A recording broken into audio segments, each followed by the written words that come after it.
Hello, hello. Welcome to this week's edition of the Black Belt Newscast live or sort of live. Hey, I am in Minnesota right now, uh, Yeah.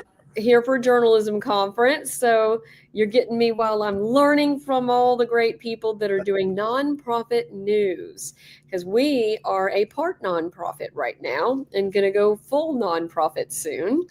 And so I'm learning a lot from the greats. And Wow. you are in Dallas County. That's right. I'm in Dallas County at my home. And, I would love to be up there with you. I bet you are learning a lot. And that's going to make our coverage even better. You know what's really neat? There are only two people here out of, I think, like 300 that are from Alabama. Oh, wow. Only Cool. two. And there's only three nonprofit news agencies in Alabama, and we're one of those. Wow. So That's it's amazing. I did only not realize that. Birmingham, Montgomery, and us. That's it. So it's sometimes a little new for you guys to hear us Hmm. asking for money, But but we'll do it in a little bit, like we do every get week. ready. Fair Because, warning. right. Because I always like to say at the beginning of our newscast that all of our stories come from blackbeltnewsnetwork.com. And Right. all of our content there is free. We don't want you to have any barriers to have information and news in your community. And so you can send your news to news@blackbeltnewsnetwork.com. I actually heard someone else today say that they considers themselves not a newspaper, but a community connector. And that's what we like to say Oh, as that's a good well. I point. was like, Yeah, hey, I he like stole that. my I like that. line. Yeah, we connect all the communities. You can sign up for our daily newsletter. It comes out at 3 o'clock every day with our headlines. And that will help you click and know what's going on during the day. Hmm. Yep. You can also write for us. So you can send your resume to news@blackbeltnewsnetwork.com. We cover 6 counties in the Black Belt. At least we're trying. Help us get our tentacles into all those communities by sending your resume. Please. Just ideas. Send your story ideas. We are always into introducing new writers and also just the topics we can't get to every week and every Right, and a day. lot of times we don't know everything that's going on, so having you tell us means that we know what needs to be covered and we can go follow up on it. Let us know where we need to be. Right. So this week, I have a list of really important stories. So we're not going in exactly importance of an order of importance because Yeah. it is so many things in so many communities in the Black Belt. We're going to be in Marengo County, Demopolis. We're going to be in Wilcox County. And we are also obviously, going to be in the Queen City and Selma Dallas County.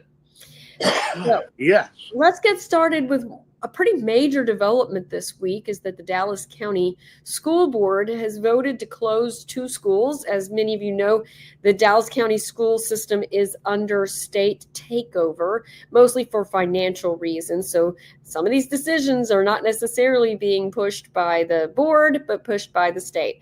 So tell us about what you learned on this decision. Well, this afternoon I got to speak with Leroy Miles, who's the chairman of the Dallas County Board of Education, and they had a special call meeting this past Tuesday to discuss closing J.E. Terry Elementary and consolidating Bruce K. Craig Elementary and Southside Primary School.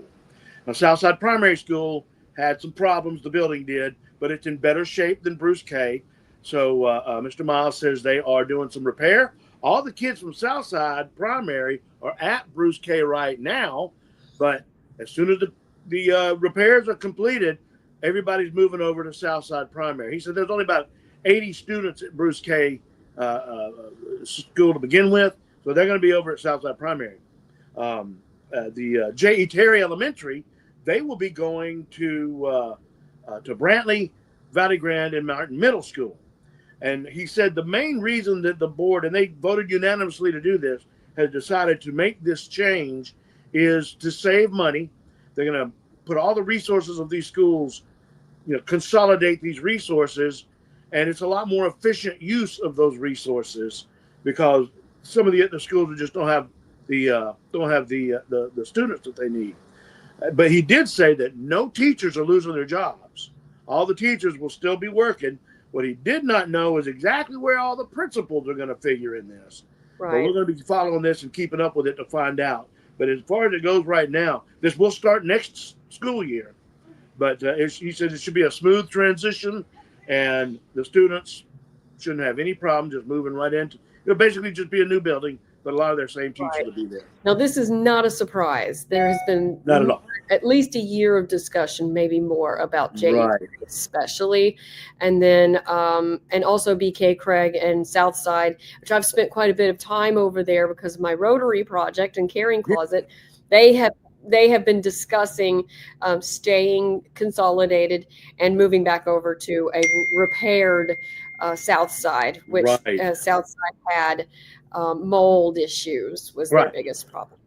And All that's right. happening. And like Mr. Miles said, even with those issues, Southside Primary Building was in a lot better shape. So once it's cleaned up and finished, all the kids are going to go there. All right. So let's switch over to Demopolis. Uh-huh. Tiny home development is coming to Demopolis. Yes. About that. Well, there was a proposed amendment at tonight's Demopolis City Council meeting to zone an area on Mariah Avenue, which was, and if you like me can remember back to the 90s, it was a trailer park.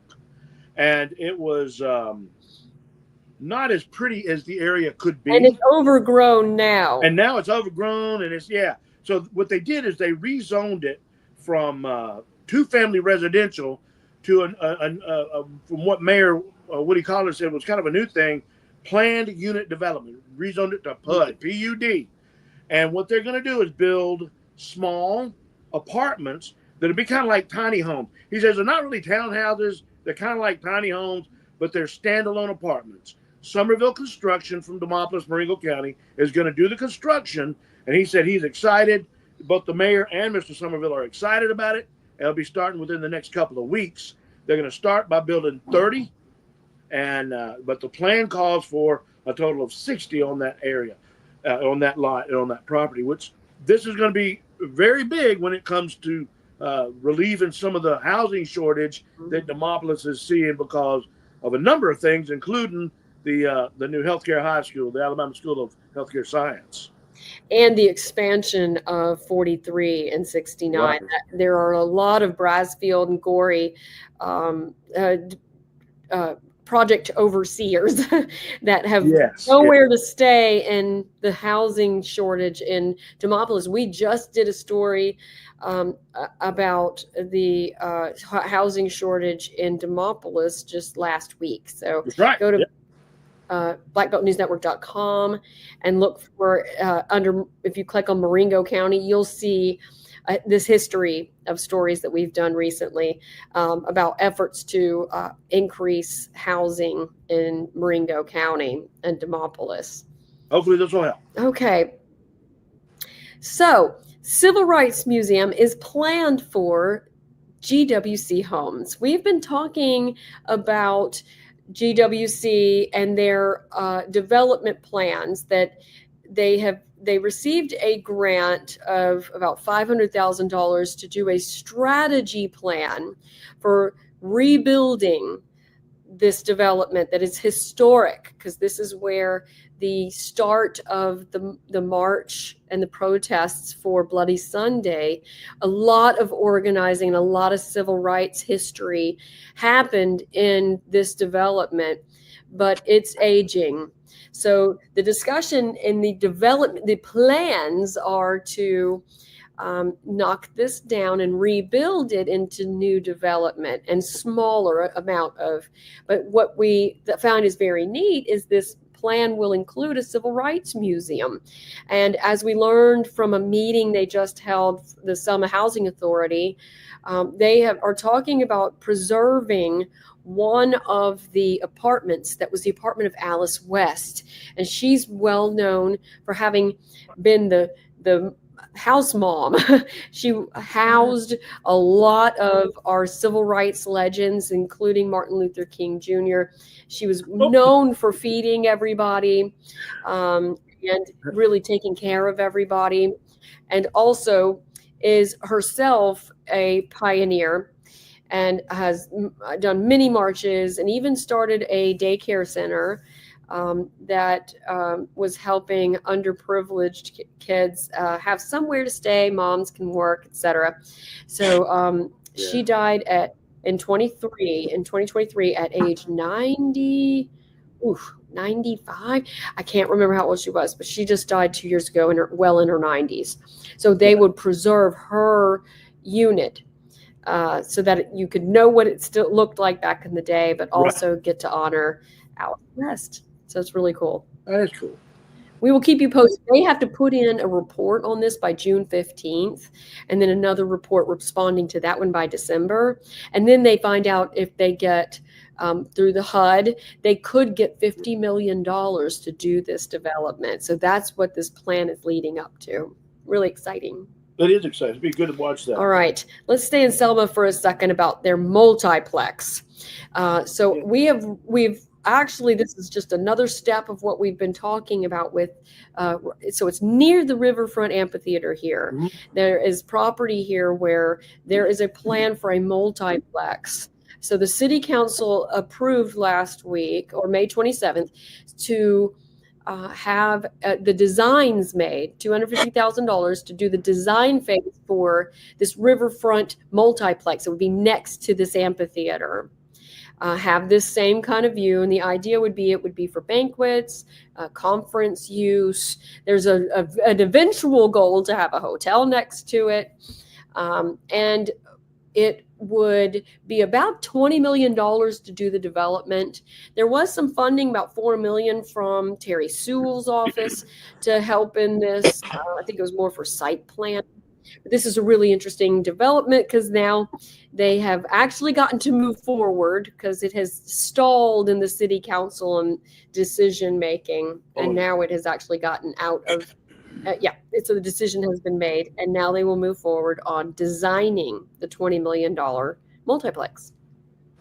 It's also possible, I'm going to add this, that the multiplex could be the house for City Hall and other municipal offices. So it is possible to be a pretty impactful project. Okay, now we're moving over to Wilcox County. Yeah. So Gee's Bend, the Quilting Festival is coming up in October, and they announced this week that Adidas, the global sportswear brand, will be their presenting sponsor for the 2025 airing of the Quilts Festival. So this is a really big development for them. You know, they get thousands of people that come in. It's only the fourth year for the festival. Yeah, I've been a few times. Yeah, people and come I from all over the world. love it. And country. Yeah. I want to show you the pictures. I've got this really awesome.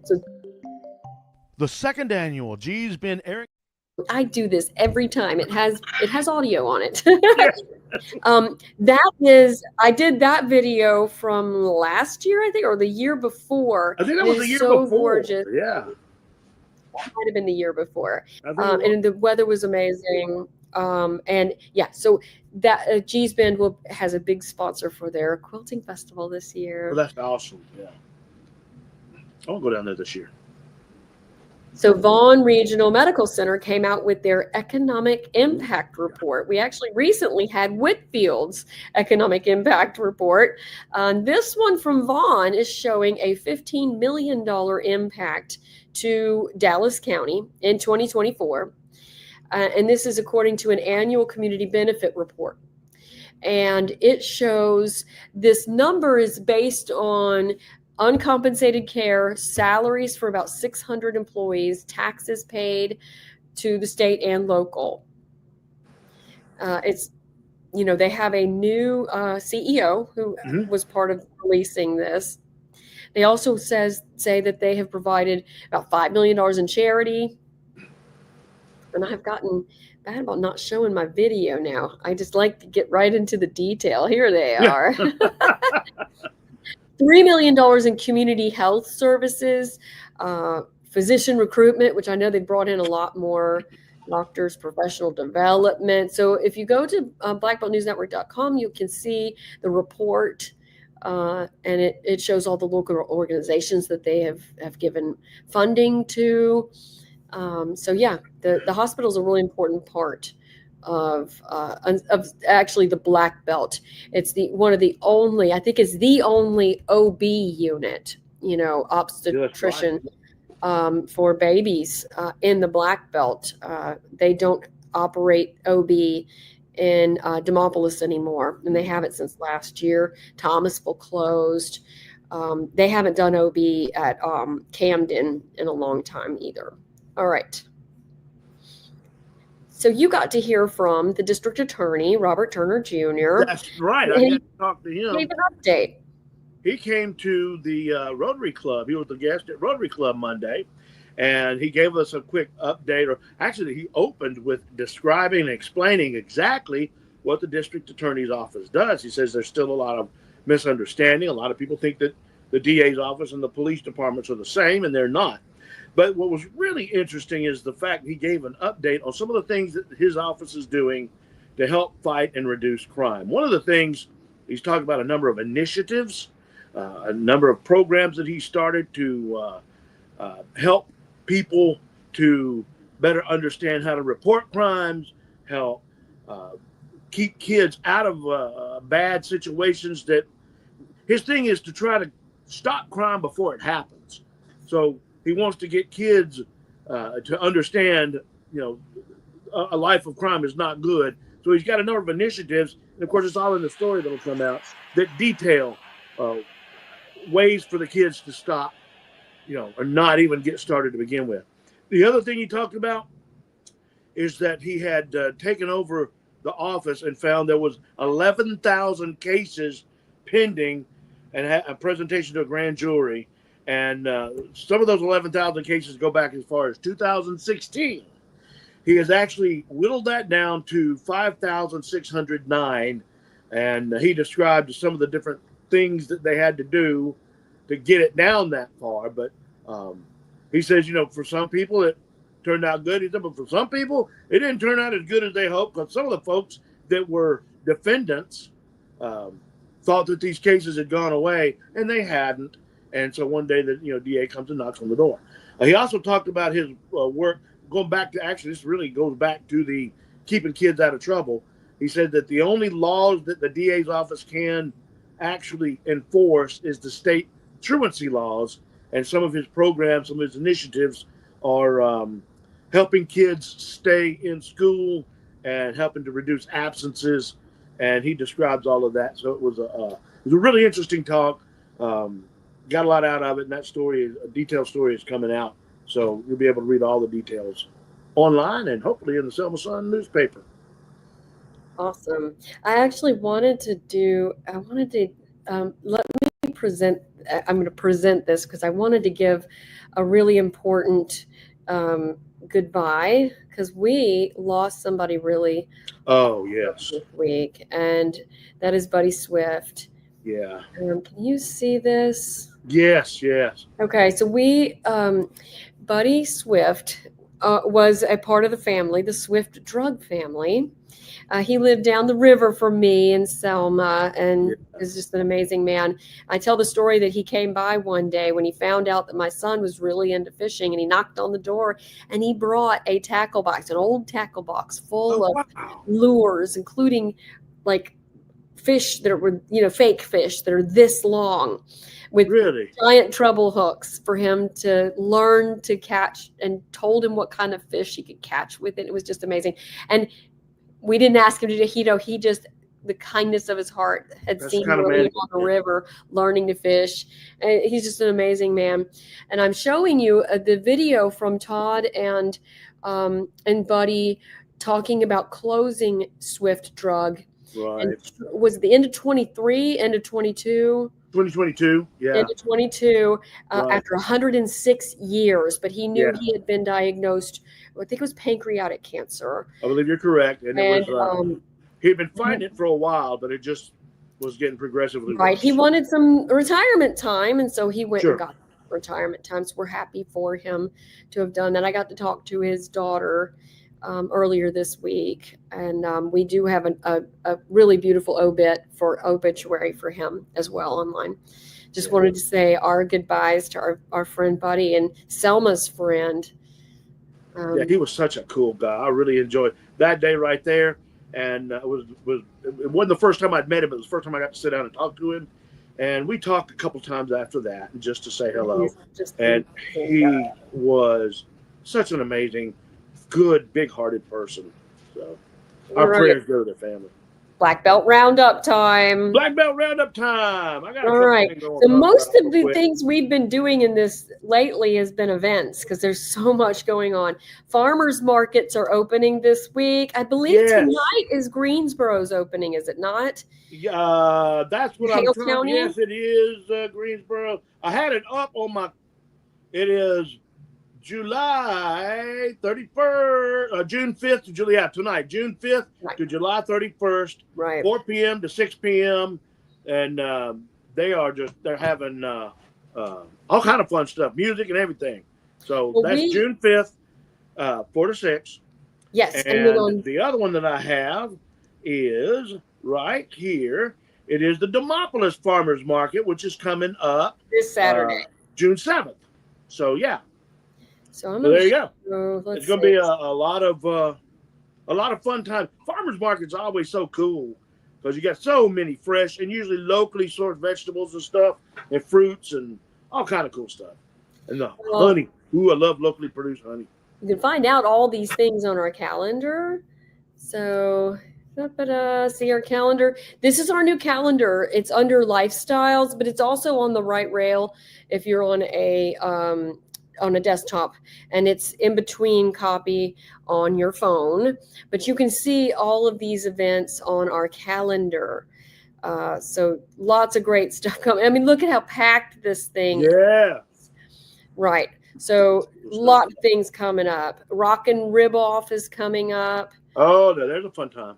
Yeah. So just showing you how to go to our calendar. This calendar also includes if you need something like food giveaway days, the senior center, the food pantries.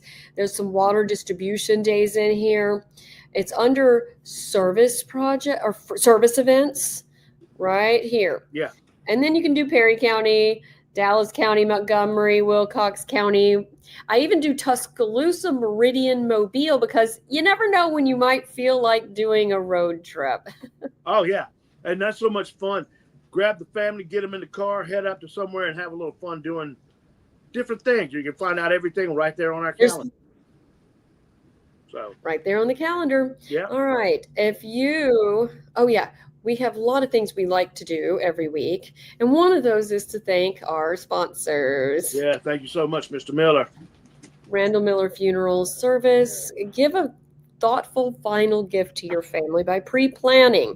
Meet with one of their caring advisors. They can help you decide what you want, and it will help and make it easier for the family and save money so that you get exactly what you want and the family doesn't have to stress out of it in the end. So 334-874-9081. We love the Millers. I also like to remind you that, we make our content free, but we would love to have your financial support to help us do that. Yes, we please. can take donations, and it is tax deductible. And this QR code will get you there. You can also go to blackbeltnewsnetwork.com and look in the top right-hand corner where it says donate. And there's we are gaining on our recurring donors, and we just want to say thank you to those that are supporting our work, helping us get into all the corners of the Black Belt as we try to give you the information that you need.